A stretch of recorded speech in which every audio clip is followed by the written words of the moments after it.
مشرکوں میں ہوگا۔ دیکھ لیجئے مشرک بالکل صاف اور واضح ہے۔ پس اطاعت شیطان یعنی رحمان کے مقابلے میں شیطانیت کا مرکز شیطان رحمان کے مقابلے میں ہی تو ہے، شیطان خدا کے مقابلے میں ہی تو ہے۔ اطاعت شیطان یعنی شیطانیت کا مرکز یا شیطان کے چیلوں کی اطاعت یعنی اس کے ایجنٹ، اس کے اعلی کار، اس کے دوست، اس کے حلیف، اس کے نوکر، ان کی اطاعت موجب بنتی ہے کہ تم لوگ مشرک ہو جاؤ۔ وَإِنْ أَطَعْتُمُوهُمْ اگر تم ان کی اطاعت کی، اِنَّکُمْ بے شک تم لوگ لَمُشْرِکُونَ حتمی طور پر مشرک ہو۔ یہ ہوئی ایک فصل۔ فریب خوردہ دوسرا حصہ سورہ شعراء سے ہے کہ اب زیادہ وقت نہیں ہے کہ اس کا تفصیلی ترجمہ کروں، بہت مختصر سا ترجمہ کر دیتا ہوں تاکہ مکمل ہو جائے۔ علوم و معارف کے حوالے سے قرآن و حدیث میں سے سب سے زیادہ دلچسپ اور سب سے زیادہ پر اثر بیانات قیامت کی تصویر کشی، منظر کشی کی صورت میں لوگوں کے لیے بیان ہوئے ہیں۔ جب کسی بات کو اچھی طرح سے سامعین کے لیے مجسم کرنا چاہیں، احادیث میں بھی ایسے ہی ہے، واضح کرنا چاہیں تاکہ دل کی گہرائیوں میں اتر جائے تو قیامت کے کسی منظر کی تصویر کشی کر دیتے ہیں کہ یہ ماجرا وہاں پر منعکس یعنی ریفلیکٹ ہوا ہے اور یہاں پر اسی قبیل سے ہے۔ وَأُزْلِفَتِ الْجَنَّةُ لِلْمُتَّقِينَ ریفرنس نمبر 1 سورہ شعراء 26 آیت نمبر 90 تا 103۔ نزدیک کیا گیا جنت کو اہل تقوی کے لیے روز قیامت کا بیان ہو رہا ہے، اور البتہ ماضی کے اندر سے کہا جا رہا ہے مزار محقق الواقع، آئندہ زمانے میں جو کام یقینی طور پر واقع ہونے والا ہے اس کو عربی زبان میں ماضی سے تعبیر کرتے ہیں۔ اقربت الساعۃ وانشق القمر یعنی ہوگی، ریفرنس نمبر 1 سورہ قمر 54 آیت نمبر 1۔ قیامت قریب آ گئی اور چاند کے 2 ٹکڑے ہو گئے۔ وَأُزْلِفَتِ الْجَنَّةُ لِلْمُتَّقِينَ اور نزدیک کیا گیا، دسترسی میں قرار دیا گیا جنت کو متقین کے لیے۔ وَبُرِّزَتِ الْجَحِیمُ لِلْغَاوِینَ اور نمایاں اور ظاہر ہوئی جہنم گمراہیوں اور فریب خوردہ لوگوں کے لیے۔ غوایت یعنی گمراہی، اغوینہم ریفرنس نمبر 2 سورہ قصص 28 آیت نمبر 63 یعنی ہم نے انہیں فریب دیا۔ غاوین یعنی گمراہ ہونے والا، دھوکہ کھانے والے، اسے کہتے ہیں غاوین کو۔ وَقِیلَ لَہُمْ أَیْنَ مَا کُنْتُمْ تَعْبُدُونَ مِن دُونِ اللَّهِ ان سے کہا جائے گا ان فریب خوردہ گمراہوں سے، أَیْنَ مَا کُنْتُمْ تَعْبُدُونَ مِن دُونِ اللَّهِ کہاں ہیں وہ چیزیں اور وہ لوگ جن کی تم عبادت کرتے تھے خدا کو چھوڑ کر؟ کہاں ہیں وہ مراکز جن کے ساتھ تم زندگی میں وابستہ اور دل بستہ تھے اور ان کی عبادت کرتے تھے؟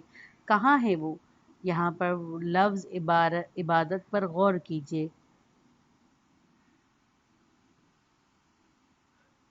تعبدون تم عبادت کرتے تھے، اب دیکھتے ہیں کہ کون ہیں وہ لوگ جن کی عبادت کرتے تھے تاکہ عبادت کے معنی معلوم ہو سکیں۔ هل ینصرونکم او ینتصرون کیا تمہارے وہ معبود تمہاری مدد کرتے ہیں یا وہ خود ان کی کسی جانب سے مدد کی جاتی ہے؟ ینتصرون یعنی خود ان کی مدد کی جاتی ہے۔ معلوم ہوتا ہے کہ یہ معبود ان لوگوں میں سے ہیں جو خود مدد کے محتاج ہو گئے ہیں، اسی لیے یہ انسان ہیں۔ یہ معبود انسانوں میں سے ہیں، پتھر، لکڑی اور بے جان بتوں میں سے نہیں۔